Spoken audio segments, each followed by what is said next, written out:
driving south on I-5 out of Seattle, heading to Portland. Yeah, we spent not the day, it was like 24 hours pretty much. We visited some friends with kids in Bothell, Washington, spent the night, had a blast, and then we saw some other friends in Seattle today and just did a bunch of Seattle stuff, so it was cool. Lorenzo's never been there, so it was pretty neat to check it out. Yeah, it was fun. So there's a lot of noise. We're in a car. I'm driving. Lindsay's passenger seat. Yeah, always the passenger, never the driver. Yeah, we had a blast. Hung out with some friends, and they were just really nice. So it's amazing to me, like, how hospitable. I mean, they're our friends. I shouldn't say that, but like, I'm overwhelmed with gratitude for like how hospitable people have been to us. Like, it was my friend Julie's birthday, and we stayed with them and their kids last night, and we took a ferry this morning and went to the beach, and like, she was so like accommodating, and I'm like, it's your birthday, you know, like, what do you want to do? Yeah. But she was just awesome about it. It's been a really good 24 hours just with friends, and like, really appreciative. Yeah, it feels good to have that, just people around you, you know, people that you don't see all the time anymore, but you know, you hang out with them and you catch up, and you know, you feel good about it. So I don't know, it's just so funny. Like, we're on vacation, we don't have our kids with us, and our pace of life is so different without our kids, and it's starting to, like, I'm realizing it now, like, how different it is with your kids and without your kids. And it's nice. I mean, it's nice to be able to do stuff like faster.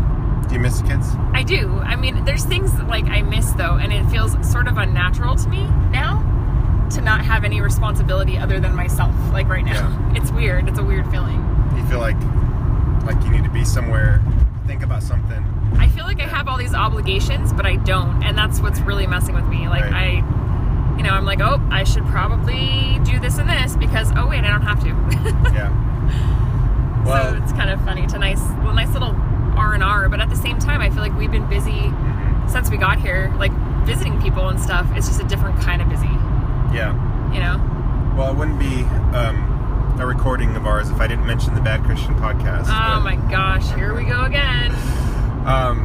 They were talking about being a parent and how this is like the worst time of your life.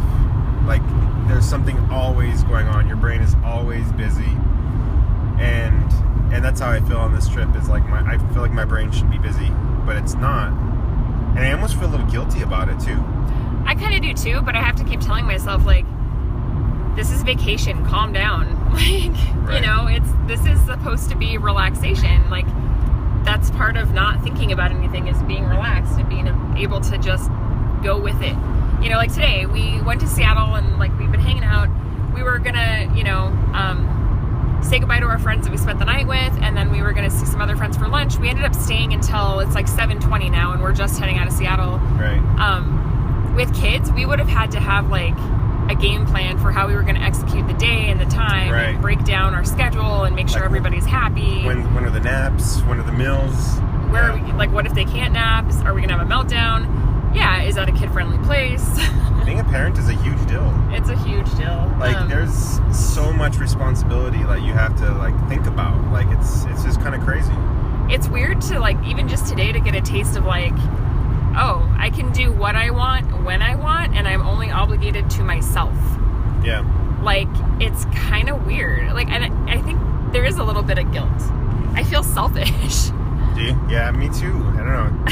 But it's okay. It's normal. It's just weird because it's like, it's okay as a parent to enjoy yourself. I think sometimes we forget that. Mm-hmm. Like, and that's where the balance comes. You have to remember, like, you have to have downtime for yourself too, or you're not going to be a good parent. You're going to be burnt out. Like, right. I know a week ago, I was on burnout big time with our kids, and I was edgy and I was tired, and I was like, I am so burnt out right now. Right. And this trip has been good to just remind myself, like, it's okay to take small little, like, things for yourself. Right. You know, don't go crazy or go overboard, but, like, it's okay. You're allowed.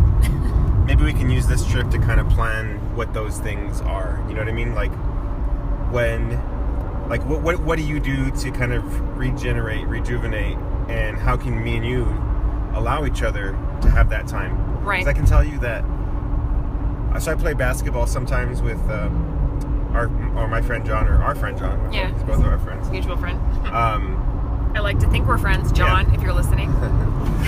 So sometimes I'll play basketball on Sunday night, and go ahead. I was just going to say, John, I actually attribute us getting married to you. Yeah. I know it's weird. We can talk about it later, but thank you. And, well, can I confess something? Sure. I would love to take 100% of the credit of getting you flowers the other day. Uh-huh. But John suggested I do it. You should have just kept that to yourself, because I was so proud of you. I mean, I'm still proud of you, but good job, John. That was great. That was great advice, because it made my day. Lorenzo brought me flowers at work, and it was really sweet, and it was out of nowhere, and it was just wow. I was shocked in the best way. Well, he didn't tell me to do it. Oh, okay. He didn't tell me. Okay. I did it. I went and I got the flowers with Riley and Juliet. Yeah. And I brought them to you. Okay. So I'll still take the credit. I liked it either way. It was very sweet. Cool. So you play basketball. Yeah, so that time... In a half mile, keep right to stay on I-5 South. That's our GPS. That time on Sunday nights, when I come home, I feel good. I feel rejuvenated. I feel there's two things. There's the exercise and there's the friendship, right? Keep right to stay on I-5 South. We don't have kids interrupting us, so we're compensating with GPS. Yeah, GPS is interrupting. This is our child today. Yeah. Continue on I-5 South for 147 miles. This is wow. 147 miles? I think we're good now. Yeah. Okay. So I definitely want to I want to think about something that you can do, you know what I mean? We can trade off. Well, and the thing with me is I have two outlets. I have two things that really give me a lot of recharging. One is exercise, but it has to be by myself. And I know that sounds weird. I like to walk the academy. It's 3.5 miles. I like to do that, and I like to listen to music or a podcast. It gives me mental relaxation along with physical, and so it's two birds with one stone kind of a thing. It's a mental piece, and then I'm getting a physical exercise, which makes me feel good. Right. The other thing I like to do is I like to do art. I like to do things with my hands. So if I can have again, music is really big for me to relax. If I could go into our workshop, turn on the music really loud and work on art, and because I just painting or whatever I'm doing, an art project, that gives me a lot of satisfaction. Yeah. So it's really those two things. I think writing for me is what art is for you. Yeah. I just like to sit down and just write something. Well, it's you're in your own head. Yeah.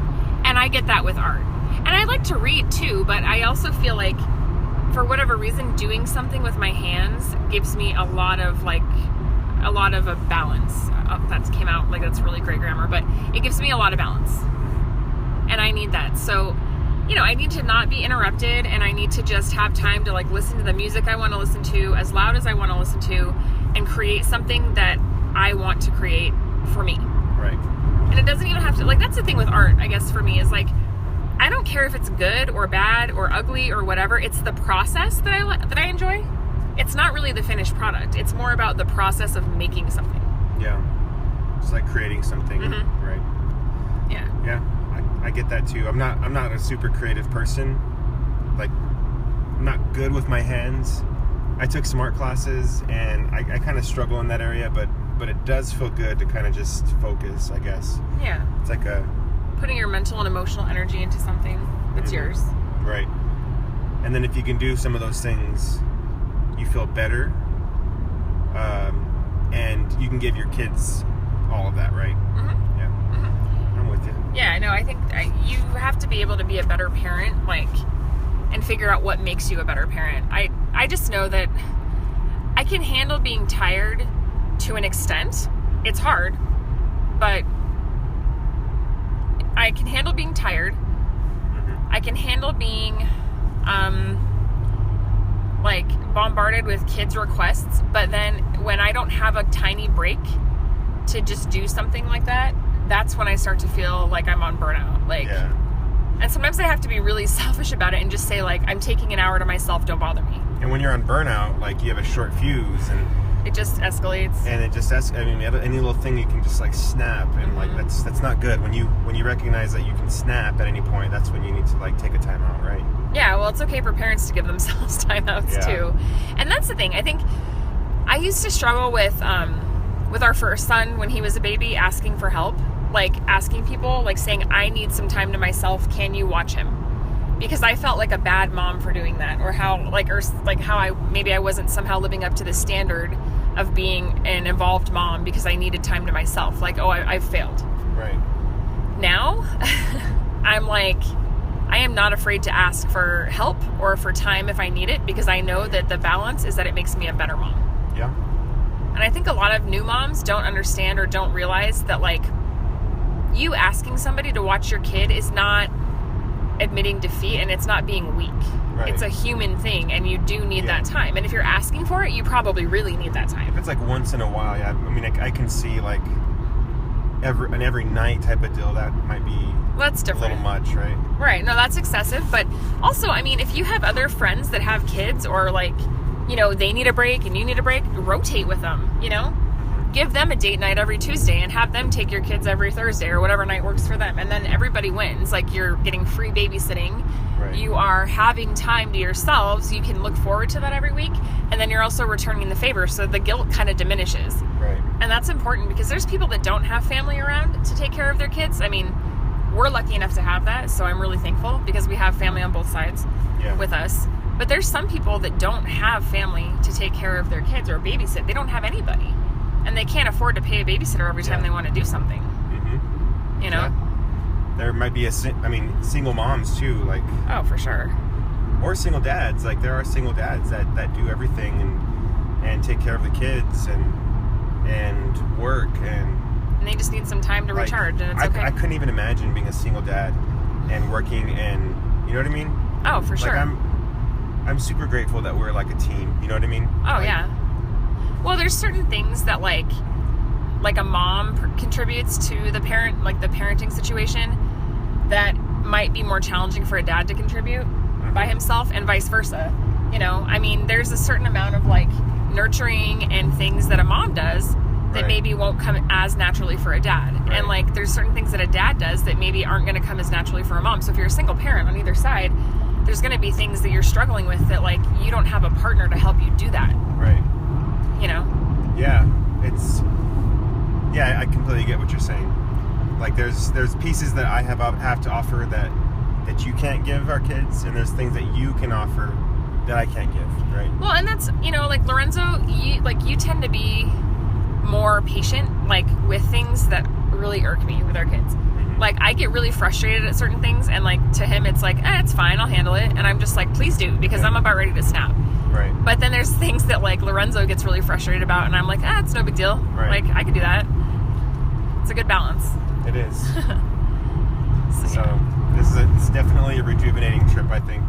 I'm glad. In a lot of areas too, not just like parenting. Like, I miss our kids. I miss them a lot. I do. But I'm also being made aware of things that I'm not really thinking about in Albuquerque. Like what? Just like, I don't know, like social things. Like, for one, housing out here, we're talking with friends, and we're learning about how expensive it is to live out here, and the different jobs that are available out here, and like, just the way things work out here is much different than it is in Albuquerque, right? Yeah, for sure. Like, we live in the middle of the city. Yeah. And we can afford it. And I don't know, Albuquerque is just so much different, and I'm completely aware of it. Like, it's just kind of crazy to me. One thing that I have kind of learned on this trip is, because I grew up in Portland and went to college there for a little bit, but I'm realizing like Albuquerque it's a smaller city, yes, and there are like certain staple things that make it cool, and there's certain like if I'm gonna go have a beer, or I'm gonna go out to dinner, or I'm gonna go have ice cream, like I have a couple choices to choose from, and usually there's a good option in there. I'm sort of like overwhelmed just being in Portland right now with all the choices. Yeah. I never thought I would say that, because I've always been kind of a city person, but like, it's crazy. Like, even in like just trying to figure out where to go for dinner, it's like There's everything, right? And everything's good. You're like, what do I do? It's almost like mind-boggling. Like I have a really hard time like even thinking about what to eat for dinner when there's so many choices around me. Like, where do you even start? And that would be like all the time. Mm-hmm. You know, and I realize like it'd be different if we lived here with our kids and stuff, but like Albuquerque has like a couple staples, you know, like that we'll do, right? But there's solid choices that you can rotate, and it's not hard to make a decision the way it's hard to make a decision here. You know? Like, I almost value that. It's like, okay, this is a terrible example, but like, you go to Walmart and there's like 500 million choices for everything, which I hate. And it takes your shopping like extra long to do, which I try not to shop at Walmart if I can help it. But then you go somewhere like Trader Joe's where there's like 1 or 2 choices and that's it. And I like that because it's like I know I'm getting something good either way, and I don't have to sit there and like ponder like the 50 million choices in front of me. I can pick A or B. Yeah, and I'm the type of person that I can't deal with choices. Like, if I have too many choices, I just kind of, I short circuit. Yeah, well, it's easy to check out and be like, I don't care. Yeah. But it's also easy to get disappointed, I think. Like, if you have so many choices, you feel like, it's like that grass is greener syndrome. Mm-hmm. You know, like you pick one thing and then you see something over there and you're like, oh, I should have done that. Oh, I should have done that. Oh, I should have picked that. Why didn't I do that? I don't want to feel that way. Like, I wonder how people in Oregon feel if they're just used to that. If they're just used to that lifestyle, like just having all these different choices. Because Portland's not a huge city. I mean, it's a big city. Bigger than, It's like a medium-sized city, I would say. A little bit bigger than Albuquerque. Yeah. But they have probably like 4, 5, 6 times the amount of choices that we do. Yeah. I don't know. It's also funny because since we got here, all of our friends have like offered us like Mexican and or New Mexican food, and it's hilarious to me. I like it though. It's funny because they're really thoughtful for doing that. But like, well, it's good. I like the food. It's fun to compare. It's been fun to like try Portland's version of like New Mexican food, and it's really good too. Yeah, it is really good. They've done a good job. I'm actually really impressed. Yeah. I can't say the same for places like in Texas that we've tried and Colorado. Yeah. I haven't, not yet anyway. I haven't found one yet. Doesn't mean it's not out there.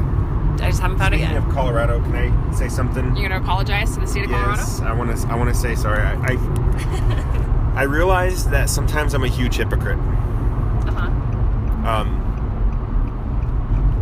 So the other day we were talking about. All right, we were at a New Mexican restaurant, and in Portland, right, where they were embracing this idea of New Mexican chili, you know, hatch-grown chili, red and green. They were giving credit where credit was due for the cultural food and style of the food and everything else. And New Mexico, we don't have a whole lot to be proud of. I mean, we do, but people don't know about it. Right. And we don't ever get a pat on the back for the stuff that we actually could be proud of for it. Like, everybody knows about the, like, bad things about Albuquerque. And the couple things that are good, you know, like we have our Balloon Fiesta. We're super proud of the Balloon Fiesta because it's something that's good. But everybody's aware of the crime. Everybody's aware of, you know, there's Breaking Bad, and everybody's like, oh, is there a meth out there? Is there a meth problem there? And you're like, well, out there? There is, but no more than your city. I mean. So green chili is one of those things that we're like really proud of, and for me as a New Mexican, I feel like, oh, Denver's trying to take that over. Yeah, like they're trying to take the credit away. Right. So the other day, when we were in Portland, and they gave credit to New Mexico, like you said, credit where credit's due, and they spelled chili right. I tweeted something about Denver and how their chili sucks or whatever. But I feel bad because, you know, whatever, like. Well, Denver does some things right too. I mean, Denver does beer right. They do, and you know. A little later, we were talking with Andrew and Megan about Donald Trump and the political situation right now and how everybody's just like hating on everybody and like there's no love. Nobody's like preaching peace right now. Everything's like polarizing. And then I go and tweet this thing about how Denver's chili sucks and how they can't spell chili right. I'm like, well, whatever. I don't know. There's some certain things they need to let go, right? And part 2 of that, me feeling bad, or me feeling me feeling like I need to change some things is like the social media thing. I feel like I share my thoughts a little bit too much. You know what I mean? Less history, more mystery. Sort of, I guess. What's that? That's what you told me a long time ago. Less history, more mystery. I told you that? You did. Did I make that up, or did I? Maybe. I don't know. I don't know. You just told me, and I was like, makes sense to me. Yeah. I don't realize, I don't think, how much people are listening on social media. You know what I mean? Because, like, if somebody likes a picture, or if they comment on something, or you'll know, somebody was paying attention there. But a lot of times that doesn't happen. But people can still see those things that you say. Yeah. I guess I'm just like adjusting to all of this technology that's just everywhere, right? Yeah, I mean, I think that, well, technology and social media have become such a norm for us that, like, we don't realize that, well, we've just kind of checked out to the idea that there's people behind the comments. Like, a real person is reading that, and they could get offended, and it could hurt their feelings, and it could make them upset.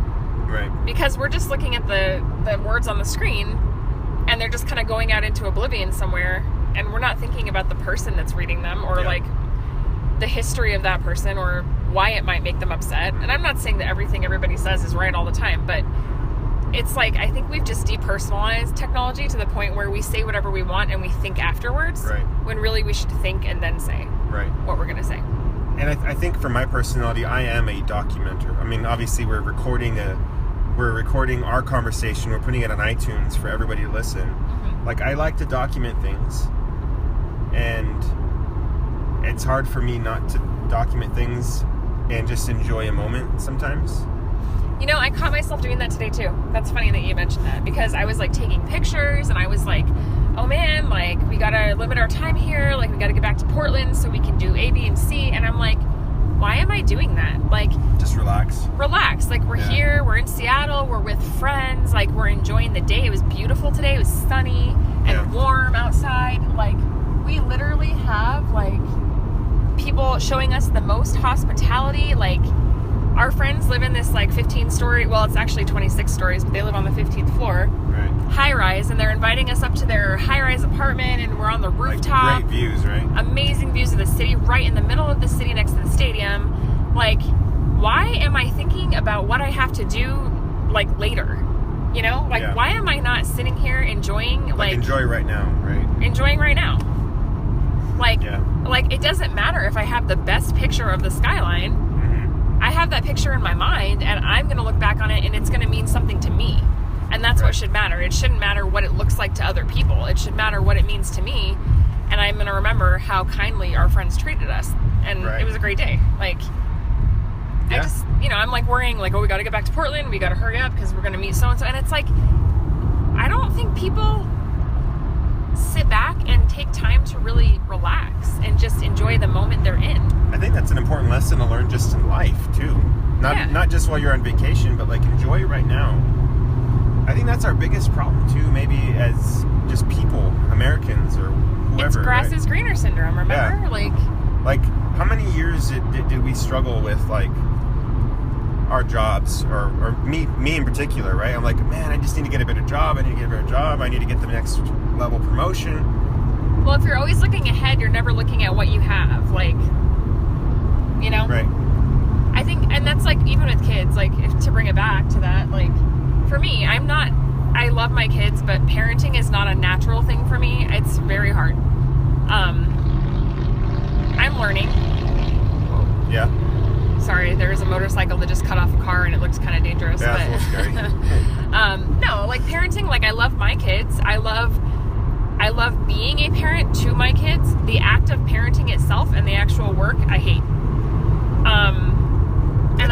It's work. It's a lot of work. It's a job that I accepted without knowing, like, the terms and conditions. And you don't get any raises, and you don't get any days off, but you love the kids, and they love you back. And right. It pays for itself. Right. But it's like, I catch myself even now saying, like, oh, I just can't wait until the kids are older. Oh, I just can't wait until this happens. And it's like, that's true. That will be nice, and it'll be a change, but there will be different problems when that happens and different things I have to adjust to. And I need to enjoy what I have right now with them. You need to enjoy 2-year-old Riley. Right. Or 1-year-old Juliet. 5-year-old Luke. Like, let's enjoy this. Well, it's the first and last time I'm ever going to get to enjoy that with each of them. Yeah. You know? Like, they grow fast, and I never understood that until I had kids. Like, people would say, oh, they grow up so fast, and you're like, yeah, whatever. What is this? What do our parents say? Oh, you blink and they're graduating, or you blink and they grow up, or whatever. Like, yeah. Juliet, our third, she'll be 1 on Wednesday, and I don't even know where this year has gone. I feel like I just gave birth to her like 2 weeks ago. Well, like, Luke turned 5, and I'm like, wait, you're 5? How are you 5? Right. Aren't you like 2 still? Yeah. I know. It's crazy. And it's like, I feel like now that we have 3 kids, the time is going so fast, and it's just not slowing down. Yeah. And I'm starting to actually enjoy it now, which is the ironic part. Like with Juliet, now that I feel like, okay, I think I've got this parenting thing, like, I don't want to say down, but like, it's familiar to me, and I have a sense of what I'm doing. I'm actually enjoying it more, and it's going so fast, it's going to be gone. Yeah. Yeah. I don't know what to say. Yeah. But it's true. We'll find out. I mean, we're in our 30s, and I'm like, we're meeting friends. I mean, meeting up with friends that are from our well, for you, for your childhood. For me, I don't know, when I met Michelle, it was like probably college. Yeah, college with Jeff. Because I met Jeff in college, and then Jeff is Michelle's friend. But I'm like, dang, we've known each other for over 10 years. Like, let me see, Jeff, I met in 2000. It's like 15 years. Like, 15 years ago. Like, that's crazy to me. And it seems like it was yesterday. Yeah. No, that's like my buddy Andrew that we stayed with on Friday when we got into town. I've known him since I was 9 years old, 4th grade. I literally still remember the first time I met him, which is weird. And we've been friends for 20-something years, and it's just, it doesn't even feel like that. It's very strange. And time just passes and passes and passes. Yeah, and then like today I called my friend Christina. We're going to meet up tomorrow, and she has a 4-month-old baby. And I haven't talked to her on the phone in probably 5 or 6 years, honestly. And it was just like no time had gone by. Like, I called her, we talked, and I was just like, this feels so normal. Like, it doesn't feel like there's been like a 6-year gap. It just feels like we picked it up, and it was just like yesterday that we talked. Right. You know, I love friendships like that though, because they don't ever sour. You know, they're just, it's a natural friendship, and I love that. But it's just so weird how time is and how time flies, and like, even our concept of time, like with kids and without kids, is different. Like on vacation. Yeah. We went to Palm Springs around Christmas time this last year with our kids and my in-laws, Lorenzo's parents. And it was crazy because it was a quote-unquote vacation, but it still had a totally different feeling than like this does right now. I mean, yes, our kids were there and it was technically a vacation, but like even the way we handled time, the way we handled like approaching like time off and a vacation was so different. Yeah. Well, one thing I learned from that trip is that we are awful at preparing. Yeah. Like, after I observe all these other parents and what they do to prepare for their vacations, I'm like, wow, we are awful. You know what I mean? Like John, they're going to Disneyland. I think they're in Disneyland like right now, actually. Yeah, they are. They have like a double stroller. We have a double stroller too, but like they have the double stroller. They pack the sunscreen. He has this like really cool cooler that attaches directly to their double stroller, like lunches, like drinks. You know, it's like prepared. They have dotted every I and crossed every T. Us, we're like, oh crap! It's like 9:30. We should probably get the kids dressed, and of course we don't pack sunscreen. Of course we don't pack lunches or hats or snacks or hats or swimsuits or we just do our thing, and then we have an awful time, and we wonder why. It's because we're not prepared. Like that's one thing, and I'm like, dang, I'm barely figuring this out now. Like prepare, like plan. Yeah. I don't know. But you're saying it out loud, so you get it. I mean, you know it. I get it now. And the next time I plan a vacation, I'm like, man, I'm just going to prepare the heck out of this dang trip. Well, that's like, I have time off at work that I took randomly, but I'm like, okay, I have a month to figure it out. Yeah. Like, you know? Yeah. Like, I would love to have a trip with our kids. Like, this is good for me and you. Yeah. And I'm enjoying this. I'm glad. And I understand it's needed for our relationship. And I also like to have that time with our kids, right? Yeah, I think it's really important. I think bottom line is if you're a parent, you need to put the time in to be a good parent, and that means putting the time into your marriage too on the side, and putting the work in to be a good parent, and also putting the work in to find out how you can decompress and how you can balance everything out. I think we've come a long way as parents just in the last couple of years. Man, have we come a long way as people? I would hope so. I'm definitely not the same person I was at 28 when I had Luke. I'm thankful for that. I think that person was very selfish, and I think I'm learning. I'm still really selfish. I'm just going to say that. No, I'm definitely still selfish too, but I think I'm learning how to balance like my needs with another human being's needs and make it work for everybody. Yeah. Marriage is hard. Marriage is super hard. But you also, I think, even if you don't have kids, you need to make time for your marriage, and that's work too. I'm always going to say the wrong thing. I'm going to, you know what I mean? Like, I don't know what you mean. Explain that. Sorry. There'll be times when I'm going to say the wrong thing. Of course. And I'm going to do the wrong thing, and like, I don't know. We were talking about how we're not perfect. Well, you're a human being. I mean, we all do and say the wrong things. Selfish. Yeah. Yeah. No, you're a human being. It's natural to do and say the wrong things. Yeah. You know?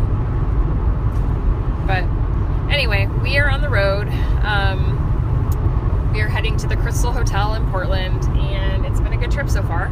Yeah. We're thankful. Where are we? We are just outside Tacoma. Okay. So we started recording in Seattle. Now we're outside Tacoma. Yeah. So that's cool. But we are about ready to sign off. Yeah, it's time to have more conversation not recorded, right? Yeah.